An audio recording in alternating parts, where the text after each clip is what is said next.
Hello दोस्तों, हमारे channel अनमोल निवेश में आपका स्वागत है। अगर आप ये वीडियो देख रहे हो, इसका मतलब साफ है कि आप अपने इन्वेस्टमेंट के द्वारा अच्छा खासा रिटर्न पाना चाहते हो और ये बिल्कुल पॉसिबल है मल्टीबैगर कंपनी में इन्वेस्ट करके।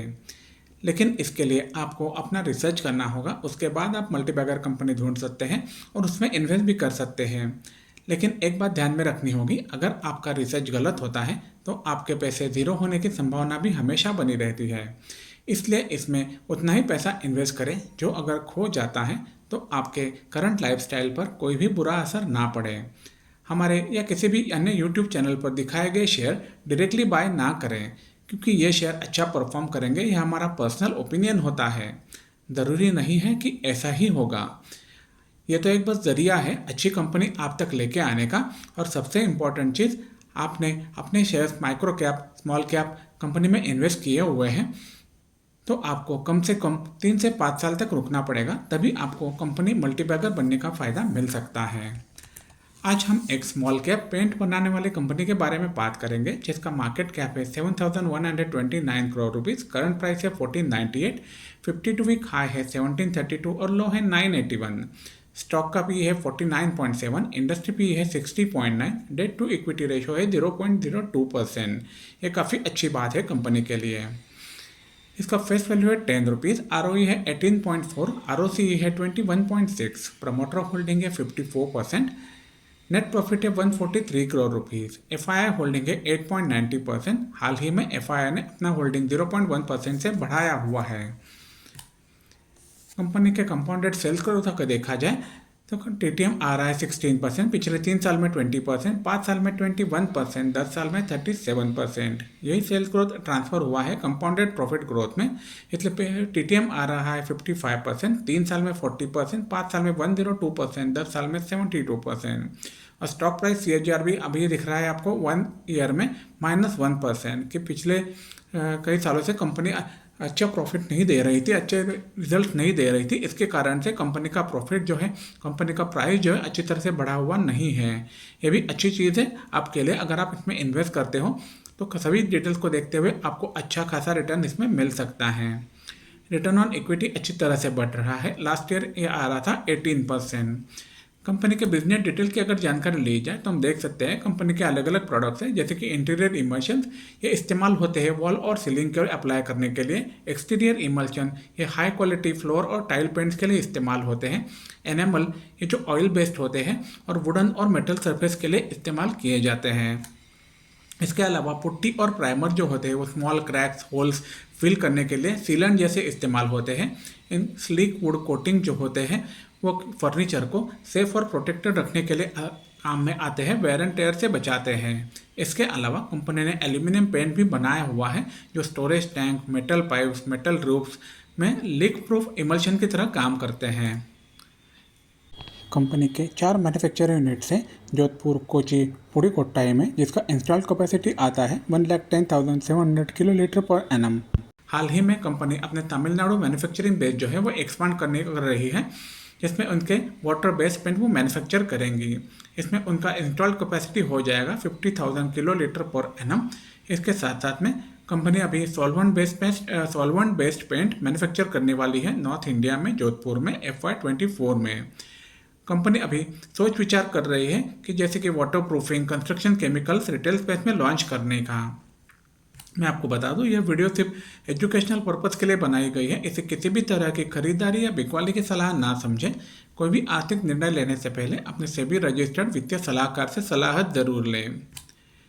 कंपनी के क्वार्टरली प्रॉफिट और लॉस स्टेटमेंट अगर देखा जाए तो हम देख सकते हैं मार्च 21 में कंपनी का सेल था 254 करोड़ रुपीज़, जो ऊपर नीचे होते हुए मार्च 23 में हो गया 325 करोड़ रुपीज़ और जून 23 में हो गया 277 करोड़ रुपीज़।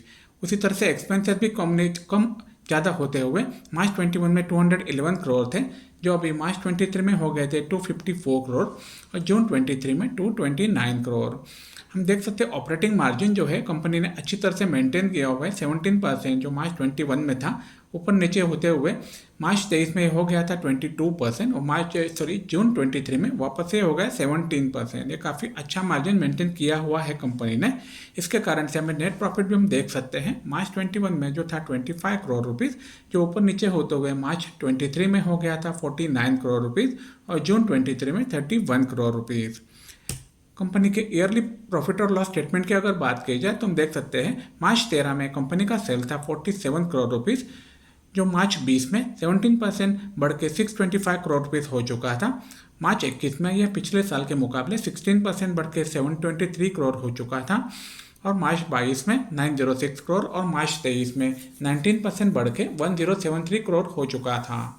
कंपनी के एक्सपेंसेस भी बढ़ते हैं। अगर सेल्स बढ़ाना है तो एक्सपेंसेस बढ़ाने पड़ते हैं, ये आपको जानकारी होगा इस बारे में। कंपनी का एक्सपेंसेस था मार्च 20 में 534 करोड़ रुपीज़, मार्च 21 में 601 करोड़ रुपीज़, मार्च 22 में यह 28% बढ़ के हो गया 770 करोड़ रुपीज़ और मार्च 23 में 16% बढ़ के हो गया 892 करोड़ रुपीज़। मतलब कंपनी अपने एक्सपेंसेस कम कर रही है। ये काफ़ी अच्छी चीज़ है कंपनी के लिए। इसके कारण से हम देख सकते हैं कंपनी का नेट प्रॉफिट जो है मार्च 20 में 48 करोड़ आ रहा था, जो पिछले साल के मुकाबले 77% था।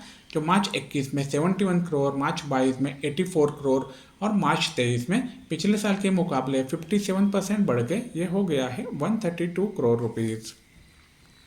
अभी हमने जो नंबर देखे वो आपको ग्राफिकल रिप्रेजेंटेशन में ज़्यादा अच्छी तरह से समझ आएंगे।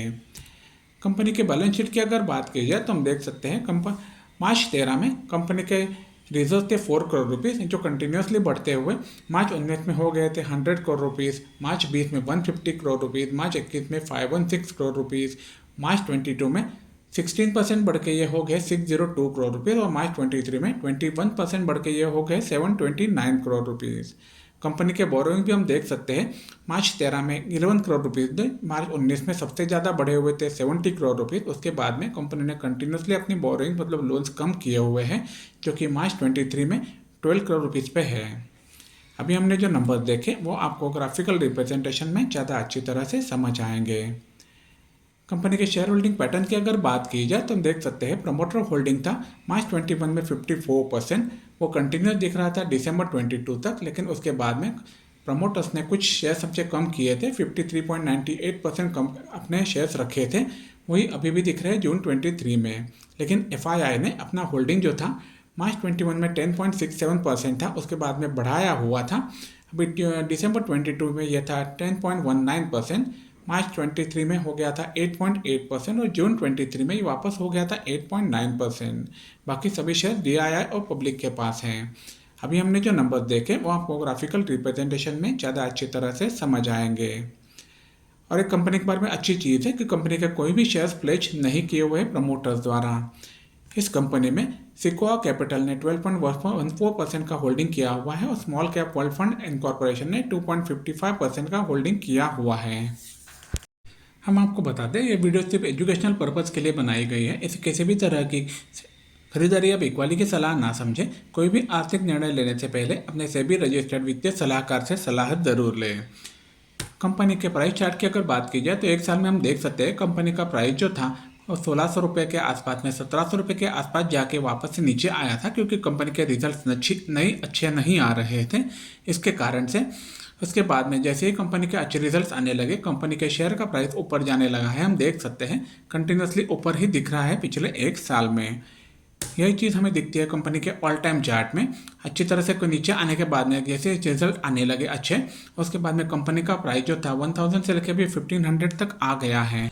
अगर ये कंपनी अपने सेल्स नेट प्रॉफिट को बढ़ाती है, एक्सपेंसेस को कम करती है और एक्सपांशन जो चल रहे हैं उसको अच्छी तरीके से एग्जीक्यूट करती है तो ये कंपनी ज़रूर मल्टीबैगर बन सकती है। हम जिस कंपनी का बात कर रहे हैं उस कंपनी का नाम है इंडिगो पेंट्स लिमिटेड। ये कंपनी मैन्युफैक्चर और सेल करती है डेकोरेटिव पेंट्स को।